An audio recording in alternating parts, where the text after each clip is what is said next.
Hi, welcome back to the farm. My name's Roz, also known as Passion Flower, and you can find me here each week talking about my farming and creative life.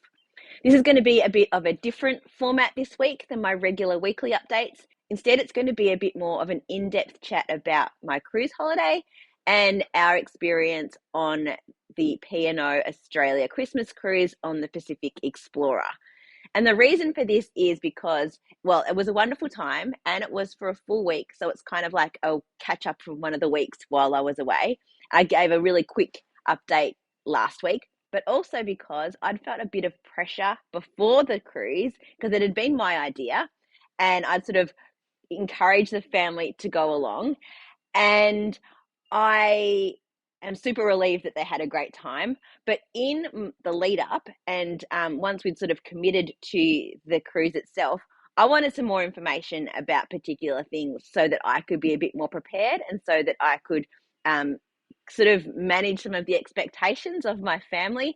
And there wasn't a lot that I was able to find online specifically about the Christmas cruise or about the Pacific Explorer. It doesn't seem like there's a whole lot of videos out there. So I'm just going to be talking about my experience. This is in no way an expert's opinion on cruising or on P&O or the Christmas cruise, but I thought that I'd give my overall opinion, sort of break it down into certain areas, things that I would have found useful if I'd known in advance and things that I wanted to know in advance. Not everybody wants to sort of have a lot of information. They can just sort of go and enjoy the experience as it is. But I wanted to have a bit more information that I didn't end up being able to find before. It certainly didn't make my experience any less because I hadn't had that information, but I'm quite a planner, and so it would have been nice to know and to be able to share that with the family. So when we started talking about Christmas 2023 family plans, that's for me, my mum and dad, Deb, Adam, and Seb. We talked about maybe going away for a few days, maybe just to Creswick or to an Airbnb. And then we got into travel and expenses and who was going to prepare the food, were we going to go out for dinner, how many days were we going to be away. And it started just to feel like work and quite hard. And wherever we were going to go, someone was going to have to be responsible for doing all the cooking and cleaning, even if it wasn't for the actual Christmas dinner, because we could have gone to a restaurant, but for the other days around it in terms of the holiday. And we were all just at the point where we wanted a bit of a break. So I'd been on a cruise before at the start of 2023. And so I kind of cheekily suggested that maybe we go on a cruise. And there was a little bit of hesitation to begin with, had to do a little bit of convincing, but everyone ended up saying yes, and we went ahead and booked. We weren't really sure what we were getting ourselves into. We don't have a really strong sense of tradition or set things that we need to do for our Christmas to be Christmas. We just sort of like to spend time together, go down the more traditional Christmas food path, and obviously, you know, decorations and carols and all that sort of thing. So once the decision had been made that yes, we could do a cruise, we found the P&O Christmas cruise. Very basic itinerary.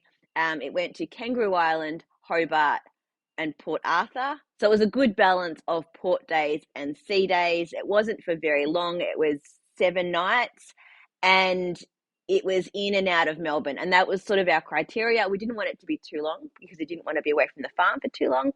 And because we had to get someone obviously in to look after everything while we're away. And we also didn't want to have flights involved as well. So when we do something, we kind of go all in. So Deb decided to make us little goodie bags. So she started by getting us a bag with our name on it, a little backpack kind of thing, which was super handy on the ship because then you could just pack your stuff for the day and go out with this. Or if we had a couple of them sitting, we knew whose was whose because we had our names on them.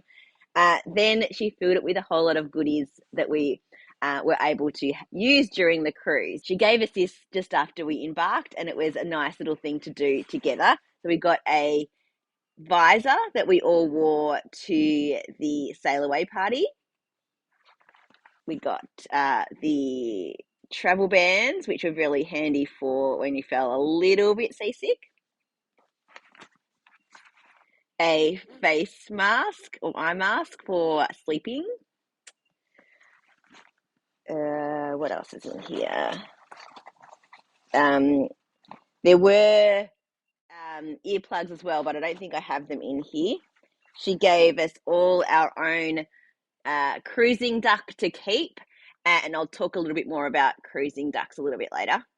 That's my festive duck.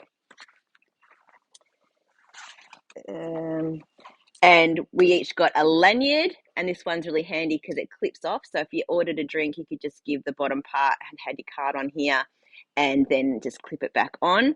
One thing to note with the P&O cruise is they don't provide you with a lanyard. So you either have to buy one on board or bring one from home. So we all had our own cruising lanyards. And then she bought us a book each to read while we were on the cruise, and I got the Matthew McConaughey book, Green Lights, which I've started. I'm a slow reader, so I did enjoy some of it while I was on the cruise, and now while I'm still on holidays, I'm reading some of that now. She also packed a string of tinsel for each of us so we could use it to decorate our door of the cabin and inside the cabin. And so we were all feeling quite festive right from the beginning. We were super lucky with the weather. It was beautiful while we were down in Tasmania compared to what it was like in Melbourne. We heard that there was terrible storms and lots of rain. The captain, I think, did a really good job of keeping us away from the rough weather. And we kind of did loops along the Hobart coast to make sure that we're in calm waters for most of our trip. I chose to not do any of the shore excursions this time around for two reasons. Firstly, I didn't really want to keep to a schedule. I felt like this was like, Christmas, summer holidays. I'm just going to turn off and not really do anything at all except what I want to do when I want to do it. And the second thing was because I'd been to Kangaroo Island before, and I'm going to be going back to Hobart and Port Arthur on a cruise in March. So I thought that I'm going to see or have already seen these places before. So this was my opportunity to sort of take it a little bit easier. And it was nice on those port days to be able to not be getting off the ship with the rush of people, especially for Kangaroo Island and Port Arthur, which are both via tender boat. So I didn't have to wait for a ticket or be in those areas where there were lots of people waiting all at once. I could wait until the bulk of the people had left the ship, and then I could choose to get on a tender once there were no queues. So at Kangaroo Island, I just got off on the tender and wandered around Pennyshore, which is the port town, and went to the little market and just enjoyed a couple of hours just wandering around. I did get a couple of little souvenirs from the market. So I got the bookmark that I ended up using for my book, which is a piece of sea glass and with a mermaid. And from the same shop, I got this little, get the tag from where it was from. So it's from Tidal Treasures. And she was lovely, and she told the story about how she collects all this sea glass off the beach and then she creates art from it. And this is what I chose, my little ice cream. Anyone who knows, I'm a little bit of an ice cream addict. So that I thought was a nice, different kind of souvenir. I know that I got it from Kangaroo Island, but it's not cliche Kangaroo Island. Then in Hobart, we were able to just walk off the ship. It was a little bit different in Hobart. We didn't arrive until about 11 or 12 in the day rather than arriving in the evening and being in port when we woke up. And then the ship stayed through until midnight, I think, that day. But we kind of got off at around 12, went for a walk around the Salamanca market, which was so packed. There were so many people, and that was probably the sunniest, hottest day of our whole trip. And Deb and Adam and Sebastian had been there before, and they recommended that we went to Billy's Burgers down at the pier, which was delicious. And then we got back on the boat for the afternoon. Then for Port Arthur, I jumped on a tender and went exploring by myself. Deb and Adam had already been to Port Arthur a few times, so they really weren't going to spend a lot of time there. And Mum and Dad went on their own shore excursion, one that they'd booked. So I decided to just wander around by myself. I didn't even do a tour or even the self-guided one. I just grabbed one of the maps and just started to walk around by myself just to get an idea of the grounds, knowing that I'm going to be going back there in March. And there's so much to see and so much to take in. It's this really amazing place. If you haven't been there before, it is eerie and beautiful and educational and uncomfortable and fascinating. It's just an amazing place, and you definitely can't see it all in one day. So I'm glad that I spent that time walking around, kind of getting a sense of it before I go there again. And I think next time I go, I'd like to do the Isle of the Dead tour if I can, which takes you out on a small boat to an island that acted as a cemetery. And I think that would be fascinating and also give a lot of stories and insights into the workings of all of the different aspects of Port Arthur over its time, because it had taken on many roles during the time that it was an active community. And I did just buy myself a little magnet from there just to add to my magnet collection. Okay, enough about the places. Let's move on to the ship, and more so to Christmas on the ship. From the moment we embarked, it had Christmas vibes, which I was really pleased about. I wasn't sure if when we first got on you would know that it was Christmas, or how much there was going to be decorations, or whether it would just be the standard way that the ship is normally. So they had tinsel, there were a lot of Christmas trees around in the public spaces, big ones in the atrium and along hallways and near the bars and everything. There were also big trees. And then they had the big soldiers like that are from the Nutcracker suite as well. All of the entertainment staff were wearing t-shirts and Christmas hats, and they even had an elf on board to sort of bring in that Christmas spirit right from the very beginning. So one of the entertainment staff was designated as Santa's helper to start to bring in the Christmas spirit. Then as Christmas got closer, the level of decoration increased. They brought in these large installations of gingerbread houses near reception and outside the restaurants and up in the buffet. And they had, of course, Christmas carols playing throughout the atrium and the dining rooms, kind of like when you go to the shops in that lead up to Christmas. But it was done really well, and it always felt a little bit magical, because you'd get up the next day and there'd be something that you would find or discover that just added to that Christmas spirit as it moved closer to Christmas Day. Then on Christmas morning, when we got up, the cabin stewards had all decorated the guest hallways with all of these amazing displays, and it was fun to wander around through the different levels and hallways and see what everyone had created. And they were all really different, made with paper and towels and tin cans, and it was a real surprise and it made it a lot of fun. Santa arrived by flying fox up on the pool deck, and then he was down in one of the theatres for the afternoon so that you could go and visit him for photos. We didn't do that, but I did see Santa in the hall a couple of times. And then there was another restaurant Santa that night when we had dinner, who came around and wished everyone a Merry Christmas. And the staff were so into it as well. It really felt like they cared about making our Christmas really special, and it was a lot of fun. In terms of gifts for us, before we'd even decided on the cruise, we had pulled names and we're just going to be buying for one person. And the rules were that we were going to be purchasing our gifts from the middle aisle of Aldi. So then when we then decided to go on a cruise, we had to get a little more creative again to figure out how we we're going to bring the presents on board the ship. And it worked out pretty well, actually. Most of us were able to bring the majority of our presents in our luggage. I think we each brought 2 bags, so we were able to be a little bit flexible with our space. And honestly, it's more about the giving and the spending time together, opening and sharing, rather than what the actual gift is. So there were some representations of what presents were, because they weren't going to fit into bags. So it was quite funny to watch someone else in our group open their present, or to open your present and then try and figure out exactly what it was. So it was a very it was a very funny unwrapping session that we had. So we decided that we would sleep in and take our time on Christmas morning and have breakfast when we wanted. And then we met at about 10:30. Oh, and there were fruit mince tarts for breakfast, by the way. And then at around 10:30, we found a little corner in one of the bars where we could all sit down, and we opened our gifts together, uh, which was hilarious. And then we just spent the afternoon relaxing and people watching. We just grabbed lunch from the pantry as we felt like it, and they had specials on the menu for that day, like prawn cocktail and some donuts.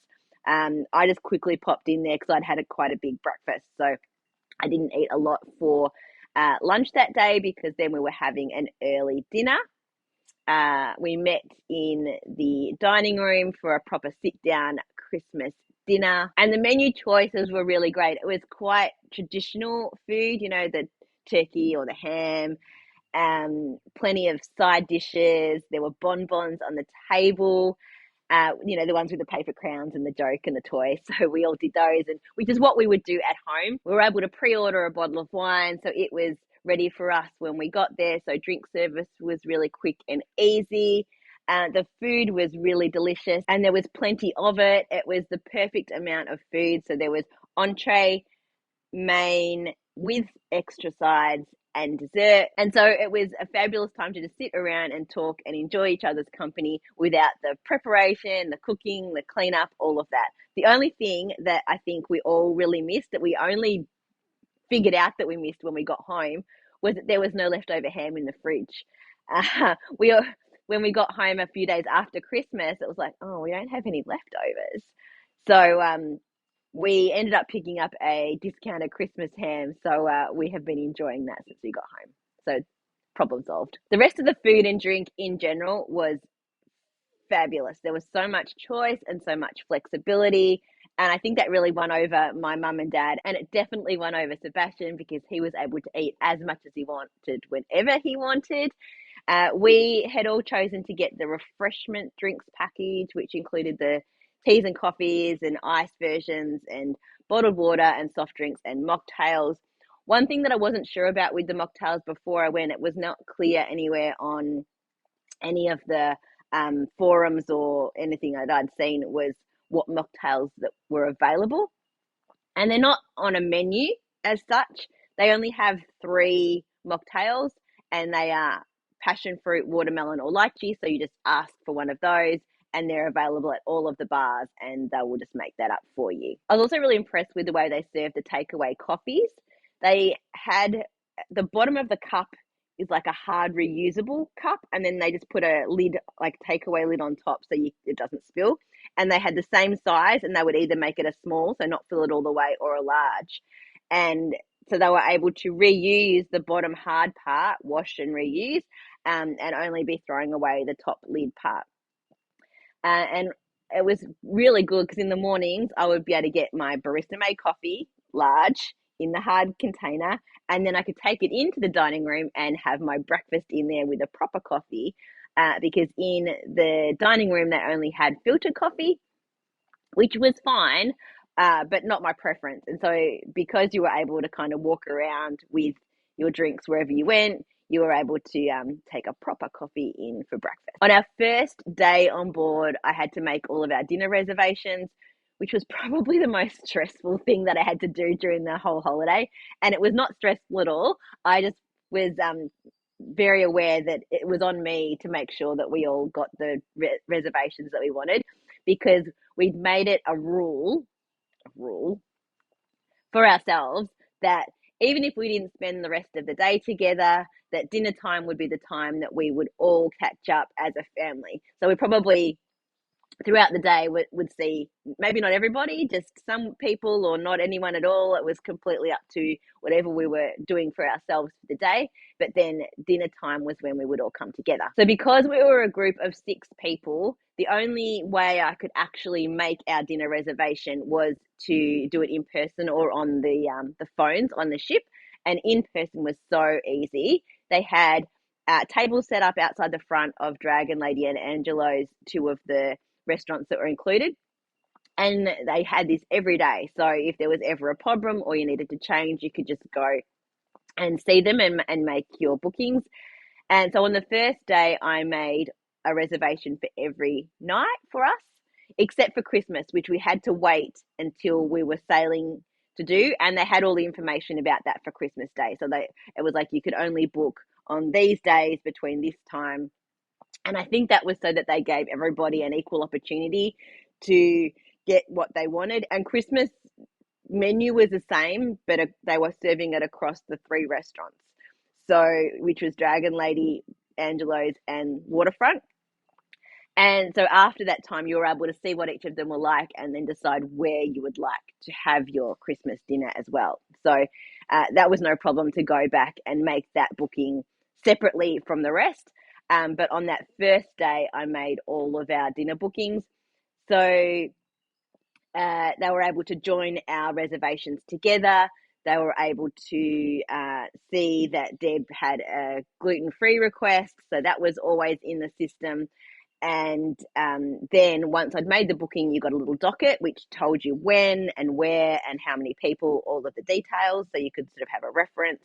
And it also went into the app. So you had your itinerary for the day where you could add your events and activities, and your meals would appear in there as well. Super handy to not forget, especially when you're in holiday mode and timing really doesn't mean that much. So no bookings were required for breakfast or lunch, only for our dinners. Most mornings I ended up just wandering down to Waterfront to have breakfast, which was really a nice leisurely way to have breakfast. And then most lunches I had in the pantry, which is the buffet. So the majority of the bookings we made for the Waterfront, which is the main larger dining room, and then we booked one for Dragon Lady, which is the Asian restaurant, and one for Angelo's, which is the Italian restaurant. It's definitely worthwhile making those bookings for every night, especially if you're in a group, because they do book out, especially those smaller restaurants. But I think for a smaller group, so say if you're just two, you could probably do walk-ups most nights and still get a spot, because people were cancelling or moving and they don't rebook in. So then if there's spaces available, you're able to get a seat last minute, but you'd have to be happy with potentially not being able to and just going to the pantry. But they told us that if you went sort of on like the 15 minutes after the hour or the half hour, you'd be more likely to get a table at that point, because that is how they hold the booking before they let it go if there are no shows. So as I said, overall the food was fabulous. There was so much variety in the restaurants and at the pantry. The pantry or the buffet, it's more like a food court. So they had salads and sandwiches and fish and chips, a carvery, Mexican, Indian, Asian, and pasta. I think that's everything. There was a lot to choose from. And um, and it's sort of on both sides of the ship. So it's at the end, and it's like a horseshoe shape. And initially I thought it was just one side and it was going to be the same on the other side, but they're actually different. So you need to make sure you walk all the way around to check it all out. And in the middle is this massive dessert bar, which has like hot and cold puddings as well as cakes. And there was a massive variety there every day. So you can certainly indulge your sweet tooth. And there was also a really good selection of gluten-free, which was important for Deb. So there were options on the menu, and there were also by request options on the menu in the restaurants. And so if she particularly wanted one of those, she could pre-order.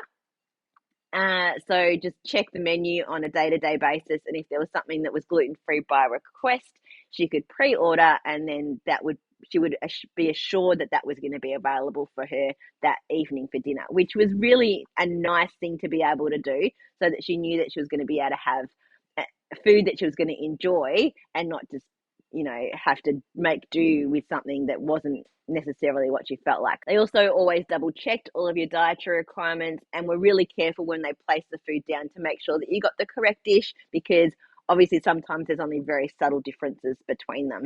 And there was also regularly gluten-free options in the sugar bar cakes as well. What I was quite surprised with was the flexibility, and it's sort of something that you get the hang of once you're sort of in cruise life, is that if you would like something, just ask, and more than likely the staff are going to help you out, and you're probably going to be able to get what you ask for. And by this I mean, in terms of the food options, mixing and changing the menu a little bit. Like they were really happy to mix and match on the breakfast menu, for example. Like there was bacon on the menu in one area, and there was also pancakes. So you could ask for bacon with your pancakes, no problem. Or I had the Schuska one morning, and it comes with bread, and I asked if I could have it with potato jams instead, which was, of course, a yes. You're able to have two entrees, or get a larger serving of an entree as a main, or a smaller serving of a main as an entree.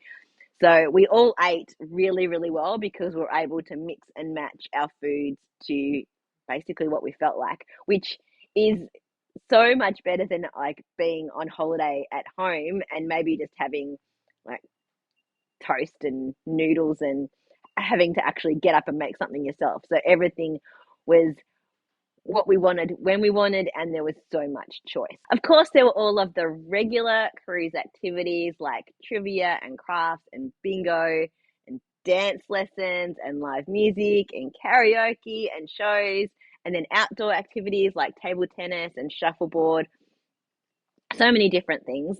And then there were also Christmas specific activities as well, like some themed craft. We did a session of trying to make origami Christmas trees, which I failed at terribly. There was Christmas trivia, and there was carol singing. So we went along to one session of carol singing, and then we ended up singing Christmas carols in the atrium on Christmas Eve, and it was the guest choir. And apparently we've been practicing for the whole trip, so but it was a lot of fun.